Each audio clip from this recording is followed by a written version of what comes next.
How to add product variants in Shopify.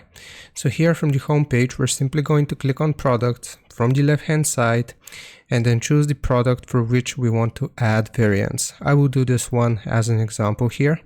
So I'm simply going to select it, and once we're taken to the product page, we want to scroll down until we're able to see variants. So right here, we will click on add options like size or color, and then we can select the different variant options here. So size, color, material, and style. So depending on how your variants differ, we will select one of those options. For this tutorial, I'm going to do a color variant here, and we can add optional values. So like I said, in our case, this is going to go by color.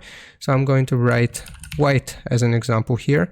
And once we have filled out the previous screen here, then another one will appear if we want to add other optional values as well. And I'll just click on done here, and this will create the new variant. Now what we can do is actually upload an image of this different variant here by clicking on the icon, as you can see right here. And we can just click on add images, and we can upload the variant image. We can also change the price here, or if we just click on the variant name itself, we can change the price, the inventory, the customs information, so on and so forth. And we can also change the quantity available. So that's how you do it. I hope this helps you out. Leave a like and sub, and I'll see you next time.